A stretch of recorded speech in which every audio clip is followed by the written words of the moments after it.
Chapter 1. The Disappearance. Sarah had been working as a detective in the city for years, and it was starting to take its toll. She had seen things that most people couldn't even imagine, and it was starting to wear on her. One day, as she was leaving the police station, she was called into the commissioner's office. "Sarah, I think you need a break," the commissioner said, looking at her sympathetically. "You've been working non-stop for months. I want you to take some time off, go somewhere quiet, and just relax." Sarah was hesitant. She didn't want to leave her work unfinished, but she knew that the commissioner was right. She needed to take a break. So, she packed her bags and headed out of the city. She drove for hours, not sure where she was going, until she stumbled upon the small town of Ashford. It was a quaint little town, with a population of just a few thousand people. The perfect place to get away from the hustle and bustle of the city. As Sarah settled into her bed and breakfast, she couldn't help but feel a sense of relief. For the first time in months, she felt like she could finally relax. But her peace was short-lived. It wasn't long before Sarah found herself knee-deep in a new case. As she walked through town, trying to get her bearings, she overheard a passerby talking about the mayor's disappearance. "I heard that the mayor just up and vanished," the man was saying. "One minute he was there, and the next he was gone. No one knows what happened to him." Sarah's ears perked up at the mention of the case. She had come to Ashford to get away from work, but she couldn't ignore a potential lead. "Excuse me," she said, approaching the man. "I couldn't help but overhear. Do you have any more information on the mayor's disappearance?" The man looked at her curiously. "Who are you?" "I'm Detective Sarah Jones," she said, showing him her badge.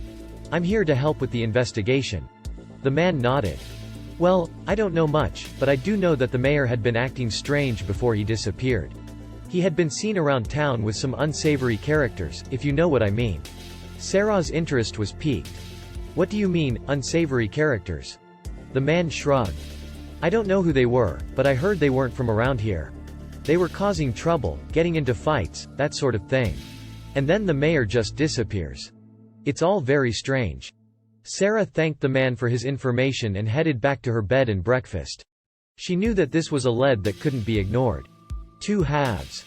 Back at her bed and breakfast, Sarah pulled out her laptop and started doing some research. She wanted to know everything there was to know about the mayor and his recent activities. As she sifted through. Back at her bed and breakfast, Sarah pulled out her laptop and started doing some research. She wanted to know everything there was to know about the mayor and his recent activities. As she sifted through news articles and social media posts, she couldn't shake the feeling that there was more to the story than what she was finding. She needed to talk to someone who knew the mayor personally.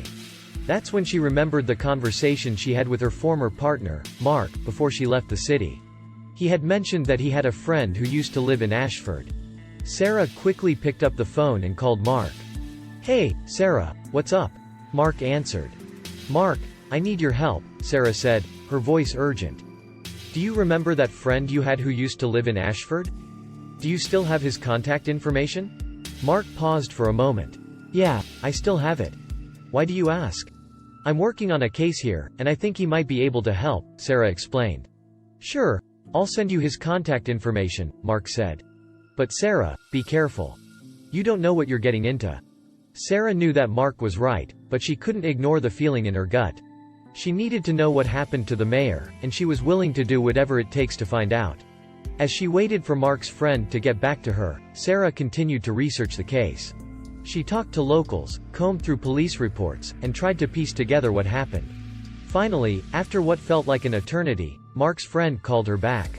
"Hey, Sarah, it's good to hear from you," he said. "What can I do for you?" Sarah explained the situation to him, and he agreed to meet with her the next day. As she hung up the phone, Sarah felt a sense of relief wash over her. Maybe she was getting closer to finding out what happened to the mayor after all. The next day, Sarah met with Mark's friend at a local diner. He was a middle-aged man, with a kind face and a soft-spoken demeanor. "Thanks for meeting with me," Sarah said, taking a sip of her coffee. "No problem," the man replied. "I was happy to help. So, what can you tell me about the case?" Sarah filled him in on what she knew so far, including the man's report of the unsavory characters seen around town. The man nodded thoughtfully. "I think I might know who those guys are," he said. "They're a group of criminals who have been causing trouble in the area for a while now. They're involved in everything from drugs to human trafficking." But no one's been able to catch them. Sarah's heart sank. Do you think they're involved in the mayor's disappearance? It's possible, the man said. But it's also possible that it's something else entirely. Ashford is a small town, but it's not immune to crime. There are a lot of people with secrets around here. Sarah thanked the man for his help and promised to keep him in the loop as the investigation progressed. As she drove back to her bed and breakfast, Sarah couldn't help but feel overwhelmed. The case was more complicated than she had anticipated, and she wasn't sure if she was up to the task. But as she looked out over the rolling hills and peaceful countryside, Sarah felt a renewed sense of determination. She had come to Ashford to get away from work, but she couldn't ignore the call of duty. She would do whatever it takes to find out what happened to the mayor, even if it meant putting herself in danger. Over the next few days, Sarah worked tirelessly on the case. She talked to anyone who would listen, trying to gather information and piece together the clues. But the more she dug, the more confused she became. The case was a tangled web of secrets and lies, and she didn't know who to trust. One day, as she was walking through town, she overheard a group of teenagers talking about the mayor's disappearance.